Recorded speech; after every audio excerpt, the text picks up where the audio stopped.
Hi all, welcome to Edus Academy. അപ്പോൾ നമ്മുടെ DME staff നഴ്സിന്റെ exam കഴിഞ്ഞു അല്ലേ? എക്സാം കഴിഞ്ഞു ഒരു മിക്സഡ് ആയിട്ടുള്ള പ്രതികരണമായിരുന്നു. ഒരു ആവറേജ് ടഫ് ലെവലിലൊക്കെ ഉള്ള ഒരു എക്സാം ആയിരുന്നു. അപ്പോൾ ആ ഒരു എക്സാം കഴിഞ്ഞപ്പോൾ നമുക്ക് ഒരുപാട് കുട്ടികളുടെ കയ്യിൽ നിന്ന് ഒരു എൻക്വയറി കിട്ടിയത് നെക്സ്റ്റ് DHS എക്സാം എന്നാണ്. അതിന്റെ പ്രിപ്പറേഷൻസ് ഒക്കെ എങ്ങനെയായിരിക്കണം സ്റ്റാർട്ട് ചെയ്യേണ്ടത് എന്നുള്ള രീതിയിൽ കുറച്ച് എൻക്വയറീസ് ഒക്കെ കിട്ടിയിരുന്നു.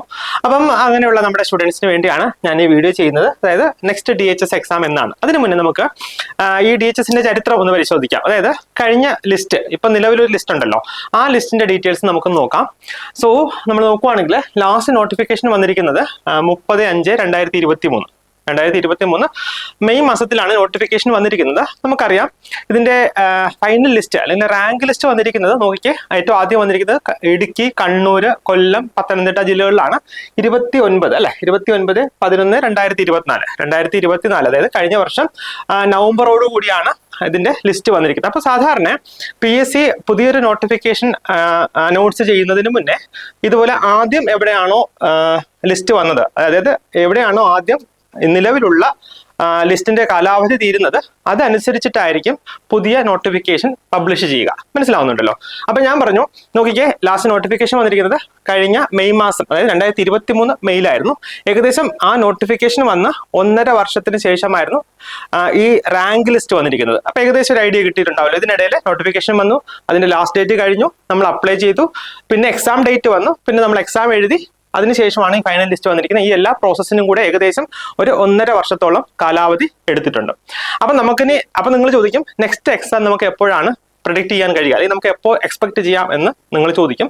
അപ്പം നമ്മുടെ കയ്യിൽ, അല്ലെങ്കിൽ കേരള PSCയുടെ കയ്യിൽ 2027 ഇതുപോലെ നവംബർ ആകുമ്പോൾ അവരുടെ കയ്യിൽ ലിസ്റ്റ് ഉണ്ടാവണം അല്ലെ. അതായത് ഇനി നമുക്ക് ഏകദേശം നോക്കുവാണെങ്കിൽ ഒരു 2.5 വർഷം ഇല്ല, ഒരു 2.25 വർഷമൊക്കെയാണ് ഇനിയുള്ളത്, അതായത് പുതിയ ലിസ്റ്റ് വരാനായിട്ട്.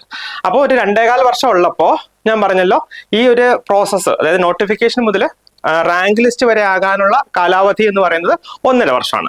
അപ്പൊ നമ്മുടെ കയ്യിൽ 2.25 വർഷത്തിൽ നിന്ന് 1.5 വർഷം കുറച്ചാൽ ഏകദേശം ഒരു 3/4 വർഷം, അല്ലെങ്കിൽ മാക്സിമം ഒരു വർഷത്തിനുള്ളിൽ നമുക്ക് പുതിയ നോട്ടിഫിക്കേഷൻ പ്രതീക്ഷിക്കാം. അതായത് നമ്മുടെ DHSന്റെ നോട്ടിഫിക്കേഷൻ നമുക്ക് 1 വർഷത്തിനുള്ളിൽ പ്രതീക്ഷിക്കാം. ഇതിനിടയിൽ നമുക്ക് ഒരുപാട് എൻക്വയറീസ് കിട്ടിയിരുന്നു. നിങ്ങളെ പലരും തെറ്റിദ്ധരിപ്പിക്കാനൊക്കെ ശ്രമിക്കാം. അതായത് നോട്ടിഫിക്കേഷൻ ഇപ്പോഴൊന്നും വരില്ല, 3-4 വർഷം കഴിഞ്ഞിട്ട് നോട്ടിഫിക്കേഷൻ വരുവുള്ളൂ എന്നൊക്കെ പറഞ്ഞിട്ട് തെറ്റിദ്ധരിപ്പിക്കാൻ സാധ്യതയുണ്ട്. നിങ്ങളൊന്ന് ചിന്തിക്കുക.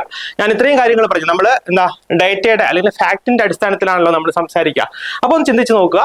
ഈ രീതിയിലാണ്, അതായത് ഒരു നോട്ടിഫിക്കേഷൻ വന്നിട്ട് റാങ്ക് ലിസ്റ്റ് ആകുന്നത് വരെ ഒരു 1.5 വർഷത്തോളം ഉണ്ട്. ഇപ്പം ലിസ്റ്റ് വന്നതിന് ശേഷം 8 മാസം അല്ലെങ്കിൽ 9 മാസത്തോളം ആയിട്ടുണ്ട്. അപ്പം ഏകദേശം ഇനി അടുത്തൊരു പുതിയ നോട്ടിഫിക്കേഷൻ വരാൻ 1 വർഷത്തിനുള്ളിൽ നമ്മൾ നോട്ടിഫിക്കേഷൻ ഉണ്ടാകുമെന്നാണ് പ്രതീക്ഷിക്കുക. ഇതെല്ലാം കഴിഞ്ഞ ഡേറ്റയുടെ അടിസ്ഥാനത്തിലാണ് നമ്മൾ സംസാരിക്കുന്നത് അല്ലെ. നോക്കിക്കാൻ നമുക്ക് DMEയുടെ എക്സാമിന്റെ ഇതുപോലെ ഈ നോട്ടിഫിക്കേഷനും അതിന്റെ എക്സാമും ഒക്കെ വെച്ചിട്ട് നമുക്ക് നോക്കാം.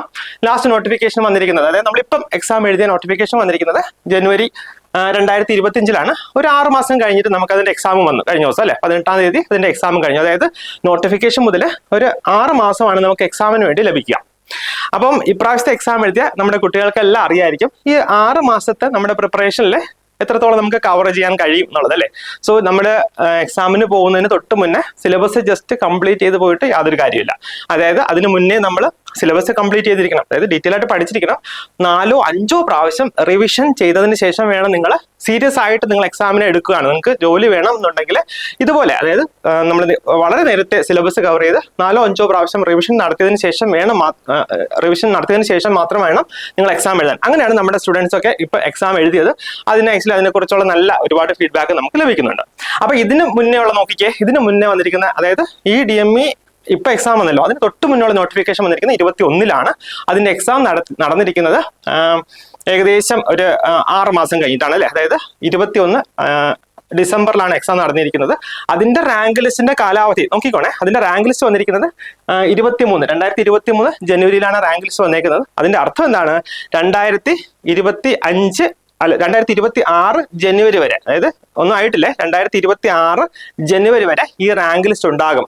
സോ ഇങ്ങനൊരു റാങ്ക് ലിസ്റ്റ് നിലനിൽക്കെയാണ് അതിനും ഒരു 6 മാസം മുന്നേ ഇപ്പൊ നമ്മുടെ എക്സാം കഴിഞ്ഞിരിക്കുന്നത്. അപ്പൊ നിങ്ങൾക്ക് ഏകദേശം മനസ്സിലായി കാണുമല്ലോ. അതായത് ഇപ്പൊ നിൽക്കുന്ന നമ്മുടെ DHSന്റെ റാങ്ക് ലിസ്റ്റ് അതിന്റെ കാലാവധി തീരുന്നതിന് ഏകദേശം 6 മാസം മുന്നേ അതിന്റെ എക്സാം ഉണ്ടാവും. സോ ആ 6 മാസത്തിന് മുന്നേ എക്സാം ഉണ്ടാവും. അതിനും ഒരു 1-1.5 വർഷത്തിന് മുന്നേ അതിന്റെ നോട്ടിഫിക്കേഷൻ ഉണ്ടാവും. നിങ്ങൾ ഏറ്റവും ലേറ്റ് ആയിട്ട് വരുമെന്ന് വിചാരിച്ചാൽ തന്നെ 1 വർഷത്തിനുള്ളിൽ നോട്ടിഫിക്കേഷൻ ഉണ്ടാവും. അപ്പൊ നമുക്ക് ഇപ്പൊ നമ്മൾ 2025 ജൂലൈയിലാണ് നിൽക്കുന്നത്. 2026 അതായത് അടുത്ത വർഷം ജൂലൈയിലാണ് നമ്മൾ, അല്ലെങ്കിൽ ജൂലൈ അല്ലെങ്കിൽ മാക്സിമം പോയാലും ഡിസംബർ 2026 എന്താണെങ്കിലും നോട്ടിഫിക്കേഷൻ ഉണ്ടാകും. നിങ്ങളെ പലതരത്തിലും തെറ്റിദ്ധരിക്കാൻ പല ആൾക്കാരും ശ്രമിക്കാം. അത് നിങ്ങൾക്ക് തന്നെ തീരുമാനിക്കാം, അല്ലെങ്കിൽ ആലോചിച്ച് തീരുമാനിക്കാം എങ്ങനെ നമ്മുടെ പ്രിപ്പറേഷൻ സ്റ്റാർട്ട് ചെയ്യാം എന്നുള്ളത് അല്ലേ. അപ്പൊ നോക്കിക്കാം, ഈ രീതിയിലാണ് നമ്മൾ അടുത്ത വർഷം എന്താണെങ്കിലും DHS നോട്ടിഫിക്കേഷൻ ഉണ്ടാകും, അതിന്റെ അടുത്ത വർഷം എക്സാമും ഉണ്ടാകും. അപ്പം പലരും നമ്മളോട് ചോദിക്കുന്നുണ്ട് ഇതിന്റെ ഏജ്. അപ്പൊ അങ്ങനെയുള്ള കാര്യങ്ങളൊക്കെ നിങ്ങൾ കാൽക്കുലേറ്റ് ചെയ്ത് നോക്കിയിട്ട് നിങ്ങൾ നേരത്തെ പ്രിപ്പയർ ചെയ്ത് തുടങ്ങുക.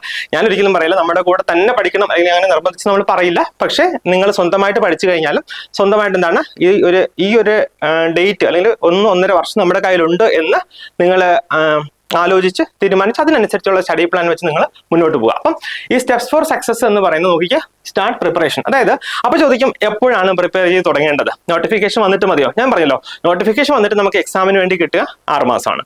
സോ 6 മാസം കൊണ്ട് പ്രിപ്പയർ ചെയ്താൽ മതിയോ? അതോ നാളത്തേക്ക് പ്രിപ്പയർ ചെയ്ത് തുടങ്ങിയാൽ മതിയോ? അതോ ഇന്ന് തുടങ്ങണോ?